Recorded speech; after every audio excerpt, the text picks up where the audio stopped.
Hello all, my name is Ashley Sims and I am recording a presentation for the job opportunity of a detective in today's criminal justice field.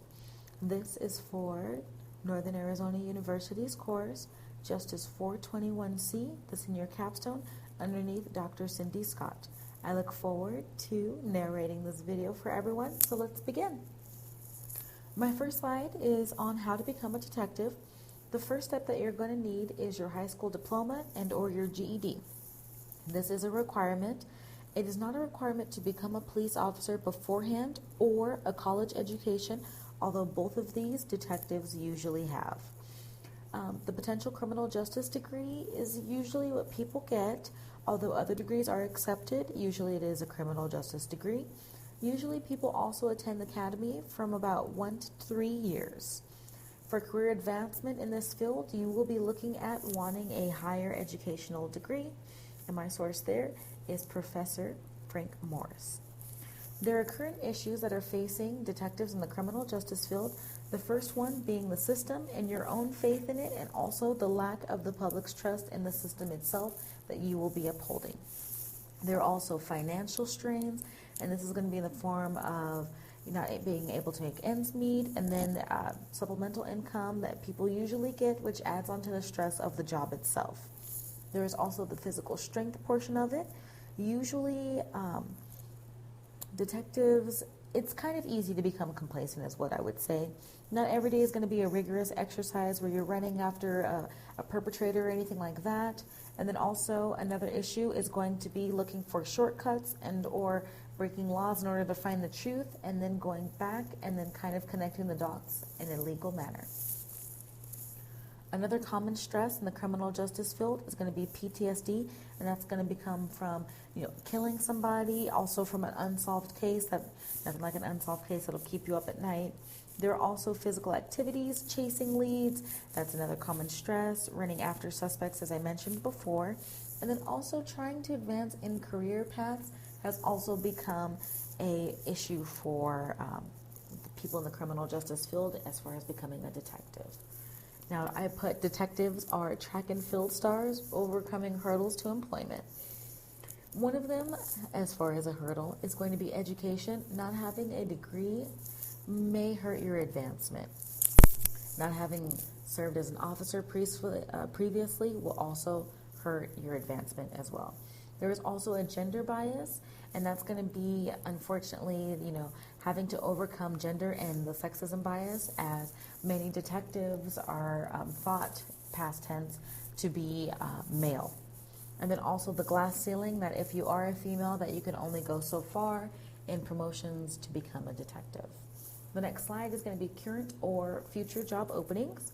That's going to be the difficulty training and retaining people. There are salary discrepancies, as well as we see in the police force as well, the lowering of educational standards in order to get qualified applicants.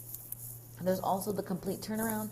As we saw in the past, the public wanted higher educational standards, and they also did not want to hire people with past felonies or past charges. And we see both of those changing. They are lowering the advancement requirements, and that is simply to keep people into that role in order to fill that void. The interview process, which is the next slide, is going to be a discussion of panels, and that's going to be checking your background checks. They're talking to you, trying to get a snapshot of who you are. There's also a polygraph test.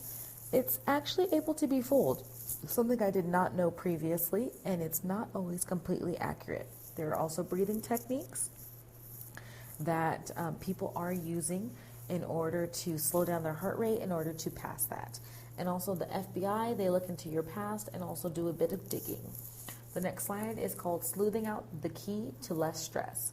And these are the roles detectives played in the past, and that's going to be how they're portrayed to the world, as in television, Scooby-Doo, for example, or novels. I personally read Nancy Drew and the Hardy Boys.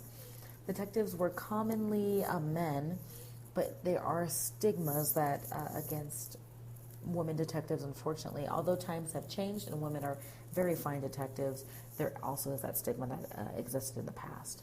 The next slide is ways to deal with stress.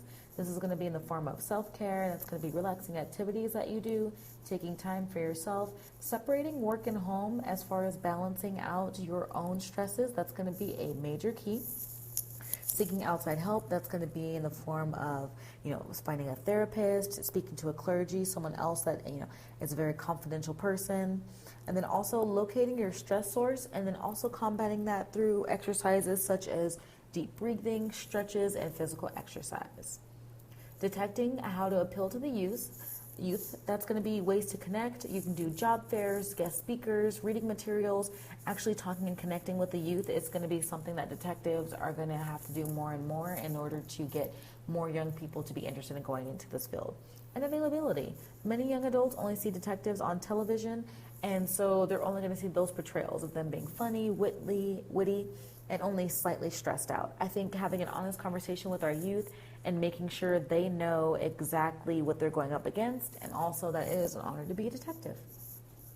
The next slide is my personal interest in detectives in the criminal justice system. As I mentioned before, my novels are going to be Nancy Drew, The Hardy Boys. I actually went to seminars, and then for Frank Morris, one of his role models was a deputy sheriff that lived on one side of him, and on the other side of him was another person that was high up in the law enforcement that he was able to ask questions to from a young age. Having family support you, like a family support, you can talk to them, they build you up, is going to be another key to create a confident and very positive detective. Having a record. Detectives should not have a record, in my opinion, but we will get into that later.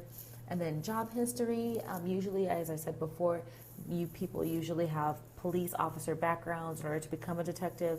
And career goals. Is this what they're looking to do for a little bit, or are they trying to find tenure?